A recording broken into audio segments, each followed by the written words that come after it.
Okay, let's unpack this. We're diving into how these usually separate things, diplomacy, energy, global finance, are kind of blurring together. It's becoming one massive geopolitical story. Yeah. And if you look closely at the sources we've gathered, this big structural shift in global power, it isn't just coming soon, it feels like it's already happening.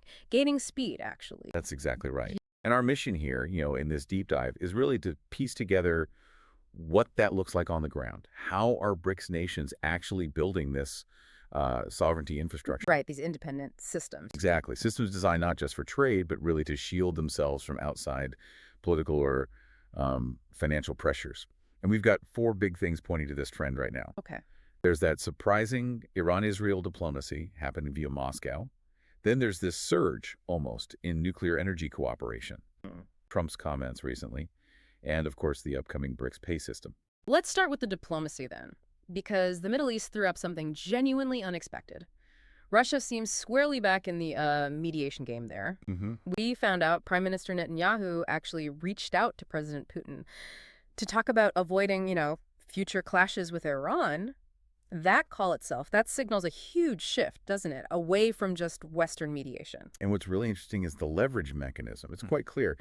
Russia didn't just pass along Israel's message to Tehran. Okay. They, at the same time, basically doubled down on supporting Iran's civilian nuclear program. They even signed a memorandum, September 24th, for Russian-designed small modular reactors. Wow. So diplomacy and tech deals moving hand in hand. Precisely, using essential infrastructure like nuclear tech to buy geopolitical influence and, well, diplomatic relevance. It's a neat trick. So that's the political leverage. But how do they, power this emerging reality? Which brings us nicely to the industrial side, highlighted at World Atomic Week in Moscow. The numbers there are just staggering. They really are. BRICS nations and their partners. Right now, they account for over 70% of all nuclear power plants under construction, globally. 70%.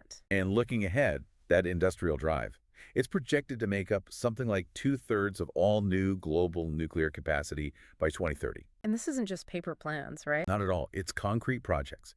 Take the recent deal between Rosatom and Ethiopian Electric Power. They signed an action plan for Ethiopia's first ever nuclear power plant that's going to complement their big hydropower resources. It's about energy security, self-sufficiency, momentum. And we saw this focus on national interest pop up again during Russian Energy Week, didn't we? The theme was creating the energy of the future together. And then there was that quick reaction from India, denying President Trump's claim, which turned out to be false, that PM Modi had promised to stop buying Russian oil. Right. India came out very clearly and said, look, our energy policy, it's about our national interest. Affordability, not about picking geopolitical sides. And that idea, securing vital trade away from political pressure, leads us straight to the money side, the financial dimension. Exactly. President Trump recently claimed BRICS was created specifically to destroy the dollar, which raises a key question, really. Is it a political weapon or more of an economic necessity driving this? Well, the expansion itself is definitely political. It's speeding up 10 full members now, 10 partner nations. Yeah. But is the core driver sanctions risk? Or is it, as some argue, just market logic? Countries adapting. I lean towards sanctions risk being the big push, personally. But you're saying the way it's happening is through market choices. I think the risk is the catalyst, absolutely. But the implementation follows market logic. Countries are actively choosing systems that, well, genuinely spread out their risk. So de-dollarization in this context is more like adaptation, diversification. Okay.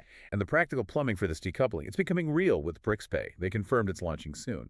Announced at the BRICS Municipal Forum. So how does BRICS Pay actually work against the dollar? I mean, lots of systems promise lower costs. What's key here is its design. It's specifically built for immediate cross-border payments in local currencies. It bypasses the traditional Western systems like SWIFT entirely. Oh, okay. Direct settlement. Exactly. And this platform is part of a bigger pattern, a really consistent one. Countries across Africa, Asia, the Middle East, they're all building similar financial rails, these national switches. For sovereignty. Yes. Sovereign control over their own payment flows. It gives them transparency, speed, lower costs, yes. But crucially, insulation from external leverage. Right. So pulling this all together for you listening, we've tracked this convergence. Political maneuvering, deep energy partnerships, brand new financial systems, they're all moving into a very practical rollout phase.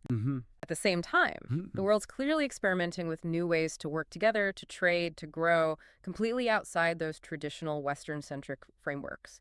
And the underlying direction seems clear. Sovereignty through payments. So here's the thought to leave you with.